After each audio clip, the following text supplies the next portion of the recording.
Olá pessoal, tudo bem? É, eu vou fazer hoje um vídeo para falar algumas novidades para vocês, porque eu acho que vai ser importante dar algumas informações que eu fiquei sabendo e também o que eu estou percebendo com relação a alguns processos de imigração que estão em andamento.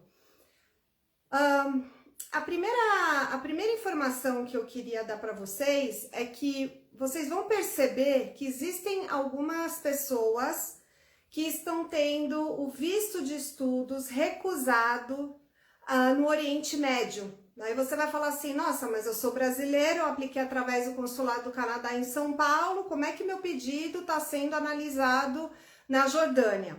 Bom, eu não sei se vocês já viram meus vídeos anteriores, mas vocês vão verificar que eu já venho falando há algum tempo que por conta do coronavírus existe a possibilidade de alguns pedidos de vistos serem analisados por oficiais de imigração que estão no Canadá, porque só uma parte do staff que está trabalhando no consulado por conta da pandemia. Então, são poucos funcionários e, sobretudo, oficiais de imigração que estão no setor de vistos analisando os casos. O que aconteceu por esses dias não aconteceu comigo. Eu não tive ainda a experiência de casos recusados de estudos nesses últimos meses, então eu não estou tendo esse tipo de problema. Mas eu fiz uma entrevista com uma moça que ela teve o pedido de visto dela recusado da Jordânia, né? Isso me chamou um pouco a atenção, mas eu havia deduzido que realmente poderia ter relação ao coronavírus. Bom, pois bem, essa cliente, inclusive, até me falou que ela tinha criado um grupo no WhatsApp, que muita gente estava sendo recusada, que muito casal, né? Então, o que acontece? De fato, o governo do Canadá, por conta de atrasos, volume de trabalho e pela limitação de número de oficiais de imigração que estão trabalhando nos consulados do Canadá, quando você manda o seu pedido de visto online para o consulado do Canadá em São Paulo, o governo do Canadá, baseado no Canadá, né, a imigração do Canadá, eles vão fazer uma distribuição aleatória dos casos de estudos para escritórios, para consulados do Canadá, setor de vistos, onde esse país não está com muita demanda, não está sobrecarregado. Então, agora realmente existe a possibilidade do seu pedido de visto de estudos ser analisado em outro país e não necessariamente no consulado do Canadá em São Paulo. Bom, dito isso, qual que é a minha sugestão? Se você está querendo ir para o Canadá para fazer o college esse ano, no começo do ano que vem, não quer esperar, quer dar entrada? Ok. Primeiro, não podemos dizer qual é o tempo de processamento, porque pode demorar por conta da pandemia, como tudo pode se resolver e as coisas voltarem ao normal muito rápido. Mas enquanto estiver nesse cenário, não dá para saber realmente quanto tempo vai demorar, pode demorar umas belas semanas e realmente o seu caso pode ser analisado em outro país, sobretudo no Oriente Médio. Eu não sei se eu gosto muito dessa ideia, porque apesar do oficial de imigração se basear por uma lei e levar em conta a opinião dele para recusar ou aprovar um pedido de visto, entra também uma questão cultural. Então, se um oficial de imigração canadense está trabalhando no consulado do Canadá na Jordânia, ele provavelmente entende muito mais da cultura de lá, não necessariamente ele entende muito da cultura do Brasil. Então, por exemplo, essa cliente que eu fiz a entrevista essa semana, se o caso dela tivesse sido analisado em São Paulo, não posso garantir, mas eu acredito que ele não teria sido recusado. Eu gostei do caso até. Se a gente avaliar com um certo rigor, por exemplo, esse processo que foi recusado na Jordânia, pode, dependendo do rigor do oficial de imigração, digamos, até poderia ter uma razão para recusa, mas a chance de aprovação, se tivesse sido avaliado no Brasil, eu acredito que teria sido maior do que a recusa que aconteceu na Jordânia. Bom, pessoas que tiveram um pedido de visto recusado, por exemplo, no Oriente Médio, vocês podem tentar via webform, mandar uma mensagem, né, com os dados do seu processo de visto, explicando que você não ficou muito convencido com os motivos alegados para recusa. Mas eu ainda assim acho que para fazer essa solicitação, eu ainda acredito que a entrevista vai ser a melhor solução para poder ver que argumentos a gente usar, por exemplo, se quiser contra-argumentar. Esse caso mesmo que eu entrevistei essa semana, apesar de eu achar que em São Paulo ele poderia não ter sido recusado, ainda assim ele poderia ter ido com informações mais valiosas. Então essa cliente especificamente, eu vou poder explorar um pouco o perfil dela para mandar algumas informações adicionais para ver se, quem sabe, o consulado do Canadá reverte o caso. Eu acho que vale a pena esperar um pouco quem está pensando em aplicar para o visto de estudos, para a gente ter uma noção se isso vai se normalizar. Porque é muito melhor você ter o pedido de visto analisado no seu país do que num terceiro país, porque geralmente o oficial de imigração num terceiro país é muito rigoroso e ele também pode não entender muito bem a cultura local. Então ele vai se basear mais por uma lei e ser bem by the book, e não vai, por exemplo, ser um pouco maleável com relação ao ponto de vista dele, justamente porque ele não está baseado em São Paulo. Então, eu acho que talvez pode valer a pena você esperar um pouquinho mais, melhorar o caso, enfim, ter uma noção se a gente pode ter algum indício de que as coisas podem se normalizar, e então você decidir se manda o processo de visto ou não. Outra coisa que está causando um pouco de conflito. Em meados de setembro, outubro do ano passado, o governo do Canadá reforçou no site de imigração que quando você faz um pedido de visto, você precisa mandar os documentos traduzidos. Na verdade, gente, essa lei não é nova. Desde os primórdios, desde quando o governo do Canadá inventou a imigração, sempre foi obrigatório incluir os documentos traduzidos. Mas na prática, o consulado do Canadá sempre foi flexível. Então, todos os casos até hoje de pessoas que aplicaram no Brasil nunca tiveram o pedido de visto recusado pelo simples fato de não terem colocado a tradução. Eu mesma, quando trabalhei no consulado, eu levava bronca às vezes do meu chefe, porque eu analisava pedido de visto sem tradução, mas acabou sendo uma prática que São Paulo adotou, mas a lei ela não é nova, ela já existe há muito tempo. Agora, o que ocorre? Como a gente não sabe em que consulado do Canadá e em que país do mundo o seu caso de visto vai ser analisado, eu diria então que a partir de hoje é melhor traduzir os documentos. Eu ainda, os casos que eu venho ajudando, eu ainda não estou solicitando. Eu ainda não vi comigo nenhum caso recusado por falta de tradução.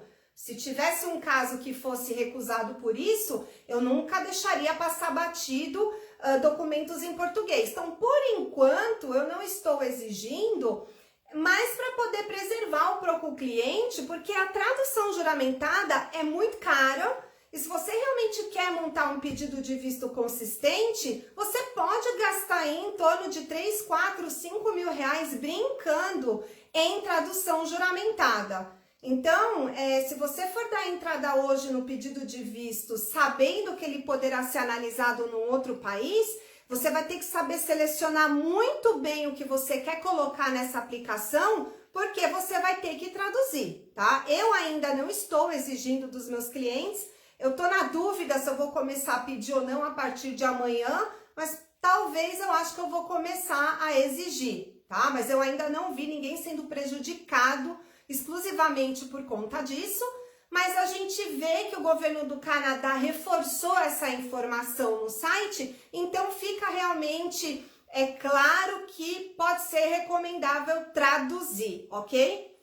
Eu sei que isso não é uma novidade muito animadora, eu realmente concordo, principalmente com quem está querendo estudar no Canadá, não está aguentando, está ansioso, mas assim, por conta da pandemia, eu também não sei qual que é a vantagem de dar entrada numa situação como essas. Eu ainda acho que é melhor você fazer uma entrevista, a gente vê o teu perfil, bolar história em cima do teu perfil e estratégia, você escolher o curso e a gente vê se realmente dá entrada nessas condições ou esperamos um pouco, tá? Mas eu resolvi fazer esse vídeo justamente para explicar isso, porque muitas pessoas não estão entendendo, estão perdidas, estão surpresas com a recusa feita, né? Enfim, com cartas de recusa que estão sendo emitidas em outros consulados do Canadá, em outros países do mundo e não no Brasil. O que precisa ficar muito claro é que o oficial de imigração, ele pode analisar um pedido de visto de qualquer nacionalidade. Ele vai ter que ver se tem a tradução no processo e analisar. A gente pode não ficar muito contente com a recusa, eu até compreendo, mas um visto sendo aprovado ou recusado é uma decisão legítima do oficial de imigração, mesmo que você não concorde. Então, talvez pode ser, digamos, prudente a gente esperar um pouco mais para ver o que pode acontecer nesse começo de ano, porque qual que é não sei, o meu ponto de vista? Se o Canadá começar a ver que muito brasileiro está aplicando e eles vão ficar com backlog, alguma força-tarefa o Canadá vai querer fazer, porque o Canadá não vai querer perder dinheiro. Agora, uma pessoa que está querendo estudar no Canadá em setembro desse ano ou janeiro de 2022, eu acho que eu esperaria pelo menos mais 1, 2 meses para a gente ter uma noção da tendência. Porque assim, se os consulados do Canadá, que não são aqui não são aqui no Brasil, estão recusando, isso mostra pra gente que eles também estão rigorosos, como eu sempre falo em todos os vídeos.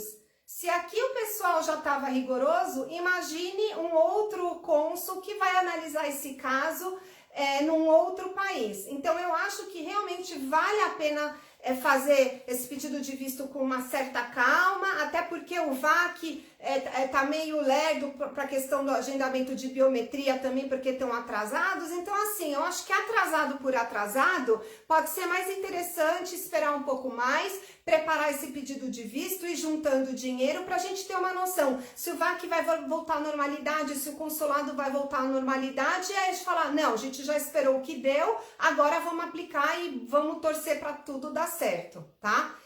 Eles estão fazendo isso justamente para ajudar a questão do backlog, né? Então, pega uma missão que tem pouca demanda, transfere para eles ajudarem em São Paulo. Isso é um procedimento muito normal. Eu mesma, quando eu trabalhava para o governo do Canadá, eu já cheguei a analisar casos de outro país, porque eu tinha adiantado o meu trabalho, né? Então, é uma prática normal, mas ela não tem sido muito comum, porque nunca teve nada de muito sobrenatural, como é a questão do coronavírus, né? Apesar de estar a pandemia, né? Tudo bem, pode não fazer sentido aplicar agora, mas as pessoas estão aplicando para estudar em setembro ou janeiro de 2022, né? Márcia tá falando que aqui no Brasil tá um caos em relação ao Covid, nem quero saber como tá no Canadá. No Canadá tá pior.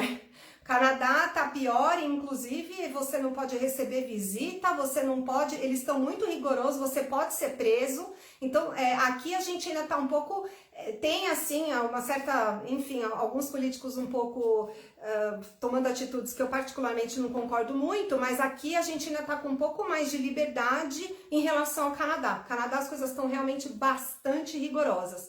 Agora, se o seu curso vai ser em setembro, eu acho que vale a pena a gente esperar mais 1 mês, 2, talvez 3, para daí você dar entrada e a gente ver o que pode acontecer com São Paulo e que novidades podem ocorrer em relação ao coronavírus. Eu acredito que vai chegar uma hora que o governo do Canadá vai ter que criar uma força-tarefa, porque o Canadá não vai querer perder dinheiro com isso, nem os colleges, né? Então é só realmente analisar um pouco antes de dar entrada para você mais ou menos ter mais confiança da decisão que você está tomando. Outra informação importante é que o Canadá, conforme tinha prometido, está começando a fazer uma força-tarefa em relação aos processos de Family Class. Fiquei bastante animada que casos que eu ajudei, que demos entrada em 2019, 2020, estava tudo parado e agora o Canadá está mandando, enfim, como se diz, adiantando os casos, está andando, então estou bastante animada. Então, assim, se você está dando entrada no processo de sponsorship ou está aguardando, não se preocupe que as coisas estão começando a andar e o Canadá realmente está começando a eliminar o backlog e isso é bastante animador. A outra informação também que eu queria dar era em relação ao processo de self-employed. Como eu também já falei em outros vídeos, justamente por ele ser um processo que é feito no papel, é óbvio que ele acaba atrasando porque é inevitável que tenha, né, um oficial de imigração, um funcionário para abrir o processo, fazer uma triagem do processo, inserir os dados no sistema e abrir. Então, como previsto, eu já sabia que os casos do self-employed em 2020 praticamente não iam andar, o que realmente é verdade, mas o que tem acontecido, eu diria, nesse último mês, é que apesar do Canadá estar um pouco atrasado em relação ao self-employed, a imigração está mandando uma carta para os candidatos que deram entrada, avisando que eles receberam o processo físico, mas ainda não abriram. Então, eu acho essa informação importante, porque pelo menos você já sabe que o processo está na imigração. Vale a pena você saber que o processo de self-employed não é prioritário. Então não adianta você ficar reclamando do tempo, que tá demorando, porque esse processo não é prioritário desde quando ele foi criado. Então você vai ter que ter um pouquinho de paciência. Então assim, se você é um candidato que apesar de ter o perfil de self-employed, não consegue se enquadrar no Express Entry para tentar uma candidatura, então dê entrada no Self-Employed, porque de uma certa forma nada mudou em relação à lei, só estão um pouco atrasados. Agora, se você é um autônomo que porventura tem um perfil muito bom para Express Entry, sem dúvida vale a pena arriscar o Express Entry, porque ele é muito mais rápido. Curiosamente, 2020 foi o ano que eu, MJ, bati o recorde em clientes que eu ajudei para Express Entry. Foi o ano em que o Canadá mais chamou candidatos e isso vai ser uma tendência 2021. Então, como eu sempre digo, se você quer tentar o Express Entry, tente, porque pode ser interessante você analisar o seu perfil, o que você vai tentar melhorar, se vai estudar mais a língua, se vai tentar aumentar a sua pontuação. Justamente porque o Canadá está usando muito Express Entry até por conta da pandemia. Então, isso eu vejo como um ponto positivo para você, digamos, arriscar e começar a fazer os seus testes e se analisar e se testar, para a partir daí pensar num plano reserva que você eventualmente já quer começar a fazer. Existe uma certeza se todos os processos enviados estão sendo analisados em outros países? Bom, na verdade é o seguinte, desde quando começou a pandemia, na prática, casos podem ser analisados por outros oficiais, não no Brasil. Isso já está desde o começo da pandemia, não tem nada a ver com setembro. Agora, como muita gente tá querendo estudar no Canadá, muita gente estava inscrita agora para janeiro e já estão aplicando tudo para setembro desse ano por conta do Covid, as pessoas estão fazendo com antecedência justamente por conta da demora. Então, quanto mais pessoas derem entrada e quanto mais processos o Consulado do Canadá tiver em fila de espera, mais casos eles vão passar para outros países que estão desafogados. Ah, eu quero dar entrada logo, eu quero me programar, eu não queria dar entrada em cima da hora, você decide. Mas eu acho que é importante analisar o perfil da pessoa para ter uma noção da ótica do oficial de imigração nesse terceiro país. Porque às vezes vai ser importante colocar alguns documentos um pouco específicos para tentar montar um bom cenário para você ter certeza que ele vai estar bem documentado caso realmente seja analisado num terceiro país.